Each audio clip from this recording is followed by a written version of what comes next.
हज करने चले गए, अभी तक नहीं आए। हज करने चले गए, अभी तक नहीं आए। हमारे लिए चॉकलेट लाते थे, मुशायरे साथ छोटा बेटा करके बुलाते थे, शेर सुनाते थे।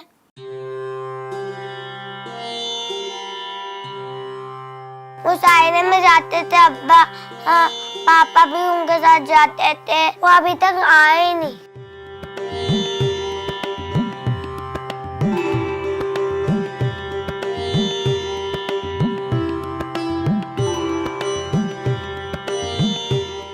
मुझे अब्बा की बहुत याद आती है। जब भी वो मुशायरे से आते थे तो अक्कू और मेरे लिए कभी कभी तो चॉकलेट लाते थे, और कभी कभी एक दिन तो वो एक कैट और मेरे लिए एक सफ्ट टॉय लाता, कैट और डॉग।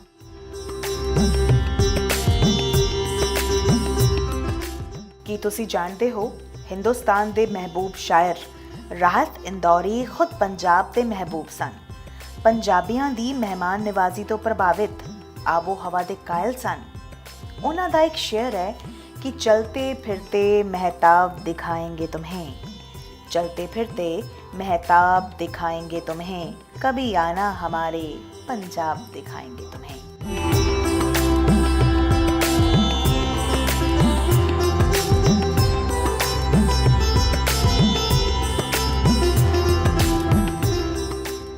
नया एक चांद सूरज के बराबर कौन है? ये नया एक चांद सूरज के बराबर कौन है? रोशनी कम हो तो ये देखे कि छत पर कौन है। ਰਹਿੰਦੀਆਂ ਨੇ ਕਾਇਮ ਕਿੱਥੇ ਇਸ਼ਕ ਵਿੱਚ ਇੱਜ਼ਤਾਂ ਵਡਿਆਈਆਂ ਸਰਦਾਰੀਆਂ ਤੇ ਬਹੁਤ ਚਿਰ ਪਿੱਛੋਂ ਗਜ਼ਲ ਵਿੱਚ ਆਉਂਦੀਆਂ ਸਨਤਾਂ ਉਸਤਾਦੀਆਂ ਫਨਕਾਰੀਆਂ। ਦੋਸਤੋ ਸ਼ਾਇਰ ਕਦੇ ਮਰਦੇ ਨਹੀਂ, ਫਨਕਾਰ ਕਦੇ ਮਰਦੇ ਨਹੀਂ। ਉਹ ਤਾਂ ਸਾਹਿਤ ਦੇ ਦਿਲ ਦੇ ਵਿੱਚ ਹਮੇਸ਼ਾ ਹੀ ਸ਼ਾਹ ਅੱਗ ਬਣ ਕੇ ਧੜਕਦੇ ਰਹਿੰਦੇ ਨੇ। ਔਰ ਇਸੇ ਤਰ੍ਹਾਂ ਦੇ ਬੜੇ ਹੀ ਮਕਬੂਲ ਸ਼ਾਇਰ ਸਨ, ਬੜੇ ਹੀ ਮਕਬੂਲ ਫਨਕਾਰ ਸਨ ਜਨਾਬ ਰਾਹਤ ਇੰਦੌਰੀ। 1 ਸਾਲ ਹੋ ਗਿਆ ਹੈ ਕਰੀਬਨ ਉਹਨਾਂ ਦਾ ਇੰਤਕਾਲ ਹੋਇਆ। ਕਿਹਾ ਜਾਂਦਾ ਹੈ ਉਹ ਕਰੋਨਾ ਸੰਕਰਮਿਤ ਸਨ ਅਤੇ ਦਿਲ ਦਾ ਦੌਰਾ ਪੈਣ ਦੇ ਨਾਲ ਉਹਨਾਂ ਦੀ ਮੌਤ ਹੋ ਗਈ। ਕੀ ਤੁਸੀਂ ਜਾਣਦੇ ਹੋ ਕਿ ਜਨਾਬ ਰਾਹਤ ਇੰਦੌਰੀ ਬੇਸਿਕਲੀ ਇੱਕ ਪੇਂਟਰ ਸਨ ਔਰ ਸ਼ਾਇਰੀ ਅਤੇ ਪੇਂਟਿੰਗ ਨੂੰ ਕਹਿੰਦੇ ਸੀ ਕਿ ਇਹ ਜੁੜਵਾਂ ਭੈਣਾਂ ਨੇ। ਸਮੇਂ ਦੇ ਨਾਲ ਨਾਲ ਕੀ ਹੋਇਆ ਕਿ ਇੱਕ ਪੇਂਟਰ ਜੋ ਸੀ ਉਹ ਪਿੱਛੇ ਰਹਿ ਗਿਆ, ਇੱਕ ਸ਼ਾਇਰ ਦੇ ਤੌਰ 'ਤੇ ਉਹਨਾਂ ਨੂੰ ਮਕਬੂਲੀਅਤ ਹਾਸਿਲ ਹੋਈ। ਉਹਨਾਂ ਨੇ 10 ਸਾਲ ਦੇ ਕਰੀਬ ਕਾਲਜ ਦੇ ਵਿੱਚ ਪੜ੍ਹਾਇਆ ਵੀ, ਐਜ਼ ਅ ਪ੍ਰੋਫੈਸਰ ਵੀ ਕੰਮ ਕੀਤਾ। ਫਿਰ ਉਸ ਤੋਂ ਬਾਅਦ ਸ਼ਾਇਰੀ ਨੂੰ ਹੀ ਉਹਨਾਂ ਨੇ ਆਪਣਾ ਖਿੱਤਾ ਬਣਾ ਲਿਆ ਔਰ ਬੜੇ ਹੀ ਕਮਾਲ ਦੇ ਇਨਸਾਨ ਸਨ। ਹਰ ਰੋਜ਼ ਲੱਖਾਂ ਕਰੋੜਾਂ ਲੋਕ ਨੇ ਜੋ ਰਾਹਤ ਇੰਦੌਰੀ ਨੂੰ ਲੱਭਦੇ ਨੇ ਗੂਗਲ 'ਤੇ, ਟਵਿੱਟਰ 'ਤੇ, ਯੂਟਿਊਬ 'ਤੇ ਉਹਨਾਂ ਦੀਆਂ ਗਜ਼ਲਾਂ ਸੁਣਦੇ ਨੇ, ਕਿਉਂਕਿ ਇੱਕ ਅਜੀਬ ਕਿਸਮ ਦੀ ਨਫਾਸਤ ਸੀ ਉਹਨਾਂ ਦੇ ਗਜ਼ਲ ਰੰਗ ਦੇ ਵਿੱਚ। ਔਰ ਅੱਜ ਵੀ ਉਹਨਾਂ तमाम गोशियां ਦੇ ਵਿੱਚ जाने जाते हैं राहत इंदौरी जिथे उर्दू की बस्ती वसती है। मुझे उनकी बहुत याद आती है। और जब वो थे तो जब भी वो कोई नया शेर लिखते थे या लॉकडाउन में कुछ गाने लिखते थे तो मुझसे ही लिखवाते थे वो कभी कभी। और उन्होंने बहुत सारी मूवीज़ में गाने भी लिखे हैं, मिशन कश्मीर, करीब, मुन्ना भाई MBBS वगैरह बहुत सारी मूवीज़ में गाने लिखे हैं उन्होंने।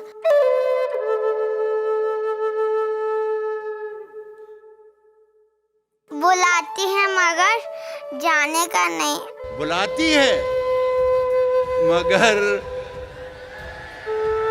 जाने का नहीं, ये दुनिया है, इधर जाने का नहीं।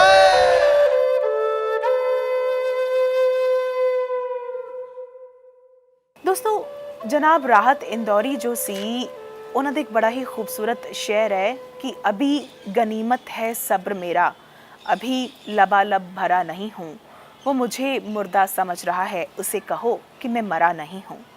सो मौत नूं मखौला करन वाला शायर जदों रेवोल्यूशन की गल आती है तो इनकलाबी हो निबड़दा है, जदों रोमांस की गल आती है तो उन्हां तो वड्डा रोमांटिक शायर देखण नूं नहीं मिलता। जदों रूहानी लिखते हैं तो रूहानी रंग दे विच रंगे जाते हैं।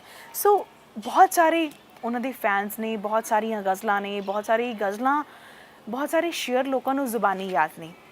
तुहानूं जान के खुशी होएगी कि असी जदों इंदौर दे विच हुण आ ही गए हाँ तो जनाब राहत इंदौरी दे घर ना हो के आइए ਤਾਂ ਸ਼ਾਇਦ ਇੰਦੌਰ ਫੇਰੀ ਇੰਦੌਰ ਯਾਤਰਾ ਜਿਹੜੀ ਹੈ ਉਹ ਮੁਕੰਮਲ ਨਾ ਹੁੰਦੀ।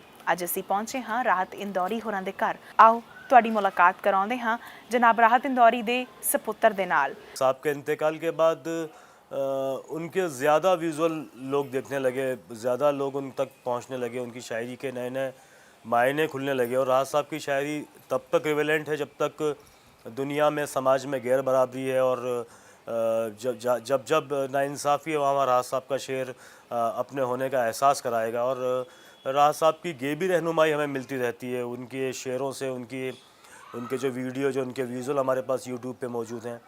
रोज़ ही तकरीबन लाखों लोग उनको शेयर करते हैं, उनकी शायरी को फॉलो करते हैं और लोगों तक पहुंचाते हैं। उनका मोबाइल मेरे पास है, सैकड़ों फ़ोन आते हैं, दर्जनों फ़ोन रोज़ आते हैं हिंदुस्तान से, हिंदुस्तान के बाहर से लोगों के, जो राहत साहब के बारे में मुझसे पूछते हैं।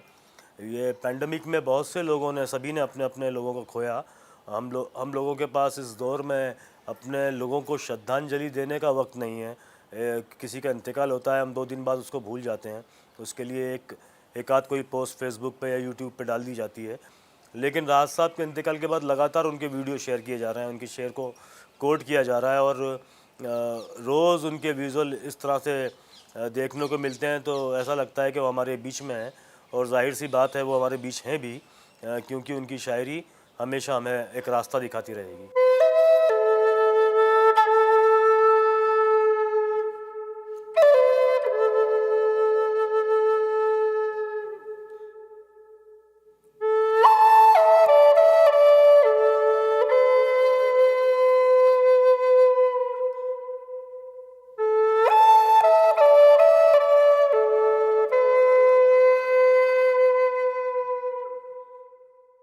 जी दोस्तों, एक बारी जनाब राहत इंदौरी साहब एक किस्सा सुनाउण लगे। कहते मैं रात कोई मुशायरा पढ़िया तो अगले दिन एक अफसर आके मैनू कहन लग्या कि जनाब रात आपने मुशायरे में एक बात कही थी कि देश की सरकार चोर है। तो बोले हाँ, हमने कही थी कि देश की सरकार चोर है, लेकिन हमने ये कब कहा कि हिंदुस्तान की सरकार चोर है, पाकिस्तान की सरकार चोर है, या फिर अमेरिका की सरकार चोर है? तो अफसर मुस्कुरा के बोले, कहने लगा, अच्छा आप हमें बेवकूफ़ भी समझते हैं क्या? हमें मालूम नहीं है कि सरकार किस देश की चोर है। सो बड़े ही खूबसूरत तरीके दे नाल व्यंग कहण दा जो एक नज़ाकत सी वो जनाब राहत इंदौरी साहब जो ने उन्हां दे हिस्से आउंदी है। राहत साहब मौत को लेके बहुत रोमांटिक थे। वो उनके शेर आप पढ़ेंगे शुरू से लेके 70 से लेके अभी तक के, तो उनके शेरों में मौत को लेके बड़ा रोमांस था। जैसे कि ए मौत तूने मुझको ज़मींदार कर दिया, 2 गज़ सही मगर ये मेरी मिल्कियत तो है, ए मौत तूने मुझको ज़मींदार कर दिया, या फिर ये सानेहा तो किसी दिन गुजरने वाला था, मैं बच भी जाता तो एक रोज़ मरने वाला था। तो राहत साहब को मौत का इंतज़ार भी था। शायद इसकी वजह ये थी कि जो उनके पहले लोग जा चुके थे उनसे मिलने की तलब उनमें बहुत अंदर तक बैठी हुई थी, और वो दुनिया को सिर्फ़ इसलिए गुजार रहे थे कि सांसें अल्लाह ने उनके नसीब में लिखी थी। तो वो मौत को लेके इतना कभी खौफज़दा रहे नहीं, और यही शायद वजह है जिसकी वजह से वो शायरी में इतने बेबाक थे, अपनी बात कह पाते थे।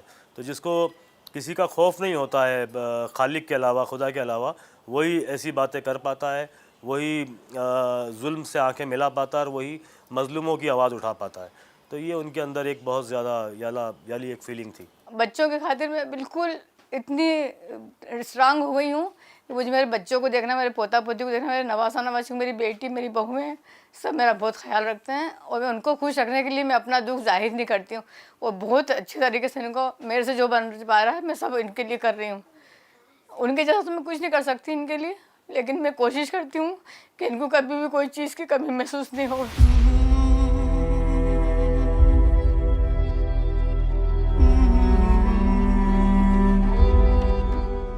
इनके नाना नानी के इनको जाने नहीं देते, उनके आने का टाइम होता था, उसके पहले मैं इनको बच्चों को बुला के रखती थी। अगर मान लो कभी कभार के ये बच्चे नहीं मिल रहे, इतने नाराज़ होते थे कि मैं हज़ारों किलोमीटर का सफ़र तय करके सिर्फ मेरे बच्चों के खातिर भागा हुआ घर पे आता हूँ, और तुम उनको मेरे यहाँ नहीं दिखते मुझे, तो उनको बहुत दुख होता था। इनको यहीं दिखना चाहते थे उनके घर में, उनके बच्चों को बहुत ज़्यादा, उनके बच्चों से, उनकी बहुओं से, उनके जमाई बेटी तो उनकी जान थी। और कहते थे हमेशा कि अगर मैं इतना बीमार है तो मैं कभी मर जाऊँगा, लेकिन मैं मरना सिर्फ इसलिए नहीं चाहता हूँ कि मेरी बेटी बहुत रोएगी मेरे लिए, और मेरी बेटी मेरी जान है बिल्कुल। उसके बच्चों को क्या चाहिए, क्या उनको बगैर कहे मालूम था कि मेरे नवासा नवासी को क्या चाहिए, मेरे बच्चों को क्या चाहिए, पहले से पहले हाजिर कर देते थे उनके लिए वो। और सारे रिश्तेदारों में उनके बहन भाई, बच्चे, भाइयों के बच्चे, पूरे ख़ानदान, उनकी बहनें, सबके लिए वो बहुत ज़्यादा वो रहते थे फिक्रमंद। सबको किसको क्या ज़रूरत है, किसी सबका बहुत ख्याल रखते थे, सबके रिश्ते बहुत निभाते थे वो सबके लिए। और बच्चों को भी बस ये कहते कि किसी से रिश्ते ख़त्म मत करना, सबके लिए तुम रिश्ते बिल्कुल बराबर रखना, हक अदा करना, जिसका जो फ़र्ज़ है वो करना।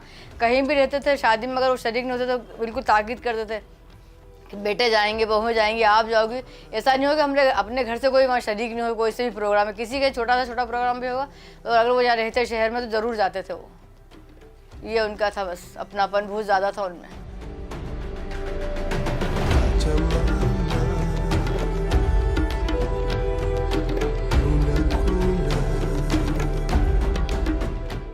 मुझे उनके बारे में बताने में इतना फील कर रही हूँ मैं, बहुत ज़्यादा उनकी कमी हम लोग महसूस कर रहे हैं। पापा जब घर में रहते थे हमें ऐसा नहीं लगता था कि ये कोई बहुत बड़ी शख्सियत है, वो हमारे साथ बिल्कुल ऐसे रहते थे जैसे आम लोग अपने बहुओं के साथ रहते हैं, बिल्कुल हमें बेटियों की तरह रखते थे वो। कभी उन्होंने ऐसा नहीं लगा हमको कि हमारे ससुर हैं या ये बहुत बड़ी शख्सियत हैं। ना हमें इस घर में आकर कभी ऐसा लगा कि हम कहीं, ऐसा लगता था हम हमारे घर में ही हैं, ऐसा कभी लगा ही नहीं कि हम ससुराल में हैं। और पापा ने हमें वो हिम्मत दी है और बच्चों को इस तरीके से हमारे प्यार और मोहब्बत दिया है कि हम तो कभी नहीं दे पाएंगे, और जो सिखाकर वो गए हैं हम शायद कभी हमारे बच्चों को सिखा नहीं पाएंगे। उनकी कमी हमारी ज़िंदगी में हमेशा रहेगी, और आज भी हर कमरे में ऐसा लगता है कि पापा यहाँ बैठे हैं, पापा वहाँ बैठे हैं। पापा की पसंदीदा चीज़ें आज हम बनाने की हिम्मत भी नहीं कर पाते। जो उन्हें पसंद था, बाफले, दाल बाफले, गोश्त, ये तो अब हम बनाते हैं तो हमको उनकी इतनी याद आती है। बहुत ज़्यादा हम टूट गए और कैसे हम उनको अपने आप को संभाल रहे हैं। हमारी मम्मी ने हमें बहुत हिम्मत दे रखी है। मुशायरों में राज साहब की शोहरत 80s में हो गई थी बहुत ज़्यादा। वो बड़े अपने मुशायरे के करियर की शुरुआत में ही काफ़ी मकबूल और मशहूर और मारूफ हो चुके थे। और फिर 90s में गुलशन कुमार ने राज साहब को पहली बार मुंबई बुलाया और अपने कुछ प्राइवेट एल्बम में उनसे गाने लिखवाए, उनकी गज़लों का इस्तेमाल किया, जिसमें एक आशियाना नाम की मूवी थी, प्राइवेट एल्बम थी, जिसको पंकज उदास और अनुराधा पौडवाल ने गाया था। उसमें राज साहब की गज़लें थीं और उससे पहले जगजीत सिंह कई गज़लें उनकी गा चुके थे। इन सर्च, बियॉन्ड टाइम, सहर, दोस्ती जब किसी से की जाए, दुश्मनों की भी राय ली जाए, या लोग हर मोड़ पर रुक रुक के संभलते क्यों हैं, इतना डरते हैं तो फिर घर से निकलते क्यों हैं। तो दर्जनों गज़लें जगजीत सिंह साहब भी राज साहब की गा चुके थे। उसके बाद उनकी पहली फिल्म शायद 92 या 93 में आई, मैं उस वक्त 5th क्लास में था, सर, जिसमें नसीरुद्दीन शाह साहब थे और पूजा भट्ट और अतुल अग्निहोत्री की ये पहली मूवी थी। उससे राज साहब ने फिल्मों में लिखना शुरू किया। उसके बाद लगातार उनका काम आता रहा, खुददार, तुम सा कोई प्यारा कोई मासूम नहीं है, या मैं खिलाड़ी तो अनाड़ी का गाना, पास वो आने लगे ज़रा ज़रा, या घातक कोई जाए तो ले आए, मेरी लाख दुआएं पाए, दरार, याराना, मिशन कश्मीर, दी जेंटलमैन, ऐसी दर्जनों फिल्में राज साहब की आती गई। दिल आशना है, मुन्ना भाई MBBS आई, मिशन कश्मीर आई।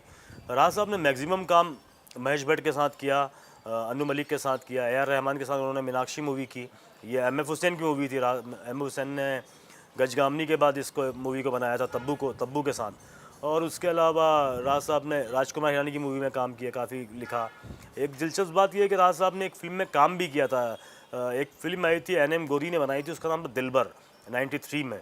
उसमें राज साहब ने एक छोटा सा रोल किया था कैदी का, जिसमें वो जेल में बंद होते हैं और फिर अपने शेर पढ़ते हैं। वो भी एक फ़िल्म थी, वो उसका नाम दिलबर था। उसके अलावा फिर लगातार राज साहब फिल्मों में लिखते रहे। उनका आखिरी गाना फिल्मों में था, वो था बेगन जान, जो शायद विनोद चोपड़ा की मूवी थी और उसमें विद्या बालन ने काम किया था। इसके अलावा बहुत दर्जनों मूवी रही राज साहब की। और कमाल की बात यह कि उनका काम और आ रहा है। राज साहब की कुछ गज़लें अभी भी फ़िल्मों के लिए इस्तेमाल की जा रही हैं और इंशाल्लाह आगे भी उनका काम आपको फ़िल्मों में देखने को मिलेगा। उनकी हमें बहुत याद आती है। वो हमें बहू नहीं बेटी बनाकर लाए थे। वो हमेशा मुझे, जब से शादी हुई, मुझे इशरत बेटा कर कर ही बोलते थे। एक बार की बात मुझे याद है, जब मैं हॉस्पिटल में एडमिट थी तो वो रिक्शा से अकेले मुझे देखने के लिए आ गए थे उनकी हमें बहुत कमी महसूस होती है। मैं जब भी इनको देखती हूँ मुझे बहुत फील होता है, क्योंकि ये अक्सर रात को जब सोते हैं तो पापा को देखकर ही सोते हैं, और जब उठते हैं तो हमेशा इनकी आंखों में आंसू रहते हैं। और पापा और मम्मी को हमने हमेशा साथ में ही देखा, हमने कभी पापा मम्मी को अलग देखा ही नहीं था। लेकिन आज हम जब मम्मी को देखते हैं तो हमें बहुत ज़्यादा फील होता है कि बहुत ज़्यादा हमेशा पापा मम्मी साथ में ही रहते थे और साथ में ही हर जगह जाते थे। अमेरिका गए थे, वहाँ से आने के बाद उनको सबसे ज़्यादा खाना घर का ही पसंद था। बाहर कहीं भी चले जाए दुनिया में, पर कहते थे वो कि घर का खाने के जैसा कहीं भी खाना नहीं मिलता है। और बाहर रहते थे तो घर की इतनी फिक्र रहती थी वो कि दोनों टाइम सुबह शाम फ़ोन करके और पूछते थे कि कहाँ क्या हो रहा है, बच्चे क्या कर रहे हैं, बहुएँ क्या कर रही हैं, रिश्तेदार क्या कर रहे हैं, सबके बारे में जानकारी रखते थे। घर की रहते बाहर थे लेकिन उनका दिल घर में रहता था। लोग कहते हैं कि मैं राहत साहब का वारिस हूँ, राहत साहब की विरासत मुझे मिली, लेकिन मेरे हिसाब से राहत साहब के असली वारिस वो हैं जो उनको पढ़ते रहे हैं, जो उनको सुनते रहे हैं, जो अभी भी उनको पढ़ रहे हैं, जो अभी भी उनको सुन रहे हैं, उनकी शायरी से कुछ सीख रहे हैं, उनकी शायरी से अपनी शायरी की तरफ बढ़ रहे हैं आगे। वो मेरे हिसाब से वो राहत साहब के असली वारिस हैं। शेर कहना और शायरी करने से बड़ा अमल होता है शेर समझने का, शेर समझाने का। राहत साहब का मशहूर ज़माना शेर है कि सभी का खून है शामिल यहाँ की मिट्टी में, किसी के बाप का हिंदुस्तान थोड़ी है। कई लोगों ने इस शेर की वजह से राहत साहब को निशाने पे लिया। उनका शेर का मतलब सीधे सीधे ये था कि इस हिंदुस्तान की आज़ादी में, जंग आज़ादी में, हिंदुस्तान को आज़ाद कराने में हर कौम का, हर मज़हब के लोगों का हाथ है, सब लोग शामिल थे, सब लोगों ने मिलकर इसको आज़ाद कराया था। और अब जब एक कौम या एक समुदाय पूरे मुल्क को अपनी जागीर समझता है तो उसको अपोज़ करने के लिए और हिंदुस्तानी के दिल की आवाज़ को ज़ाहिर करने के लिए शेर कहा गया था कि किसी के बाप का हिंदुस्तान थोड़ी है, सभी का खून है शामिल यहाँ की मिट्टी में, किसी के बाप का हिंदुस्तान थोड़ी है। इस शेर का विरोध उन्होंने ही किया जो लोग अपनी जागीर समझते हैं हिंदुस्तान को, जिनको लगता है कि हिंदुस्तान सिर्फ एक ही समुदाय का या सिर्फ एक ही धर्म का है। उन्हीं लोगों ने इस शेर को निशाना बनाया, उन्हीं लोगों ने इस शेर के ख़िलाफ़ राहत साहब के ख़िलाफ़ बयानबाजी की। लेकिन अगर इस शेर को ठीक तरीके से समझा जाए तो सीधे सीधे इसका मतलब यही है कि हिंदुस्तान जो है सभी का है। आजकल की शायरी पे आ रहा है यहाँ से। आज के दौर में सोशल मीडिया के आने के बाद वैसे तो शायरी एक तरह से धीरे धीरे अपना असर खोती जा रही थी, लेकिन सोशल मीडिया के आने के बाद एक बार मेरे हिसाब से शायरी को एक बार फिर से जीवन दान मिला है। हालांकि अच्छे शायरों की कद्र कम है, लेकिन फिर भी सोशल मीडिया के ज़रिए कम से कम नए लिखने वाले अपनी शायरी को शोकेस कर सकते हैं, लोगों के सामने पहुंचा सकते हैं। और अच्छी शायरी की खासियत ये होती है कि अच्छा शेर आवारा होता है। अगर शेर अच्छा है तो वो कई दिलों तक पहुंचता है, कई आंखों तक पहुंचता है, कई लफ्ज़ों तक पहुंचता है, कई होंठों तक पहुंचता है। तो अच्छा शेर अगर आएगा तो वो आवारा हो जाएगा और अच्छी शायरी को रोका नहीं जा सकता। आप अपना लिखा कुछ बताएं। मैं लिखता हूँ। असर मुझ पर भी है, मैंने विरासत को मैं संभाल रहा हूँ। लाइब्रेरी की बात जरूर करें। जी, राज साहब जब हम इसी फ्लोर पर रहते थे, राज साहब के इंतकाल के बाद हमने उनकी लाइब्रेरी को ऊपर शिफ्ट किया, उसको थोड़ा सा ठीक तरीके से रिनोवेट करके हम लोग वापस एक पढ़ाने का माहौल हमारे घर में कायम रखना चाहते हैं। हमारे बच्चे भी उर्दू सीख रहे हैं, हम भी थोड़ी बहुत उर्दू जानते हैं, सीखते हैं। तो राज साहब के लोग कहते हैं मैं वारिस हूँ, लेकिन राज साहब के असली वारिस तो वही हैं जो उनको सुनते हैं, उनको पढ़ते हैं। और मेरा सिर्फ इतना काम है कि मैं मुझ में कोई खूबी नहीं है। अगर मुझे कोई खूबी है, एक छोटी मोटी सी खूबी है, तो बस वो यही है कि मैं राज साहब का बेटा हूँ और यही मेरी पहचान मुझे पसंद है। और राज साहब का बेटा हूँ तो कोशिश करता हूँ कि उनके कहे के हिसाब से कुछ कहने की कोशिश करूँ। हालांकि मेरी ये हैसियत नहीं है कि मैं उनके बराबर पहुँच पाऊँ, उनके कदमों की धूल भी नहीं हूँ, लेकिन फिर भी चूँकि शायरी हमेशा से देखता आया हूँ, सुनता आया हूँ, तो कुछ लिखता हूँ। तो एक दो शेर आप लोगों के लिए, हालांकि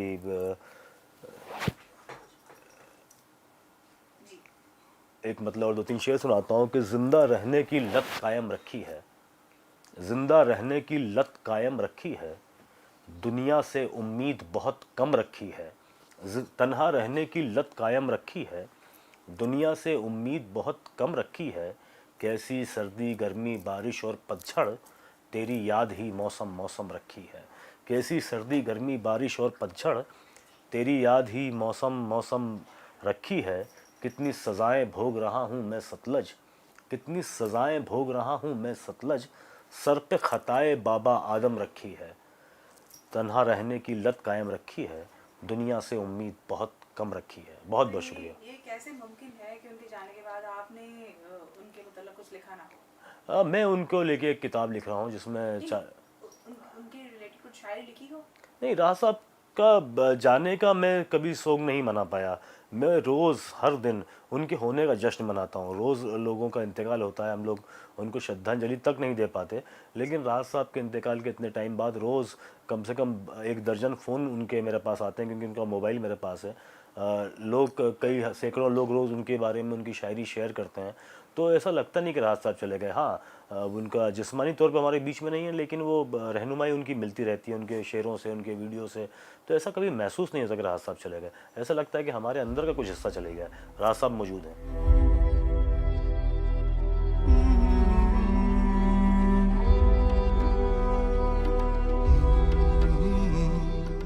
ਅਦਬ ਦੀ ਖੁਸ਼ਬੂ ਛੱਡਦੀ ਮਿੱਟੀ ਵਿੱਚ ਲੋਕਾਈ ਦਾ ਫਿਕਰ ਵੀ ਹੈ ਤੇ ਲੋਕਾਈ ਦੀ ਮੁਹੱਬਤ ਵੀ ਹੈ। ਇਸੇ ਕਰਕੇ ਵੱਡਾ ਸ਼ਾਇਰ ਲੋਕਾਂ ਦਾ ਹੋ ਜਾਂਦਾ ਹੈ। ਸ਼ਾਇਰ ਦੇ ਹਰਫ ਬੰਦੇ ਦੇ ਅੰਦਰ ਵਲਵਲੇ ਮਾਰਦੇ ਅਹਿਸਾਸ ਦੀ ਜ਼ੁਬਾਨ ਹੁੰਦੇ ਨੇ। ਰਾਹਤ ਵੀ ਤਾਂ ਇਸੇ ਲਈ ਸਾਡੀ ਜ਼ੁਬਾਨ ਹੀ ਸਨ। ਪਿਛਲੇ ਦਹਾਕੇ ਵਿੱਚ ਇੱਕ ਸ਼ਬਦ ਸਭ ਤੋਂ ਵੱਧ ਚਰਚਾ ਵਿੱਚ ਆਇਆ ਤੇ ਉਹ ਸੀ ਅਸਹਿਣਸ਼ੀਲਤਾ। ਜਦੋਂ ਲੋਕਾਈ ਚੁੱਪ ਹੋ ਜਾਵੇ, ਆਪਣੇ ਨਾਲ ਹੁੰਦੀ ਬੇਇਨਸਾਫੀ ਦੀ ਜ਼ੁਬਾਨ ਨਾ ਮਿਲੇ, ਤਾਂ ਸ਼ਾਇਰ ਦਾ ਸ਼ੇਅਰ ਹੀ ਮੁਕੰਮਲ ਪੈਗਾਮ ਹੁੰਦਾ ਹੈ। ਅਸਹਿਣਸ਼ੀਲਤਾ ਦੇ ਇਸ ਦੌਰ ਅੰਦਰ ਰਾਹਤ ਇੰਦੌਰੀ ਸਾਹਿਬ ਪੈਗਾਮ ਹੀ ਤਾਂ ਸਨ। ਸ਼ਾਇਰ ਮਰਹੂਮ ਹੋ ਸਕਦਾ ਹੈ, ਪਰ ਮਹਿਰੂਮ ਨਹੀਂ ਹੋ ਸਕਦਾ। ਰਾਹਤ ਦਿਲਾਂ ਦੀ ਰਾਹਤ ਹਨ। ਇਸ ਅਜਬ ਗਜ਼ਬ ਦੁਨੀਆ ਨੂੰ ਰਾਹਤ ਹੀ ਤਾਂ ਚਾਹੀਦੀ ਹੈ ਆਖਰ।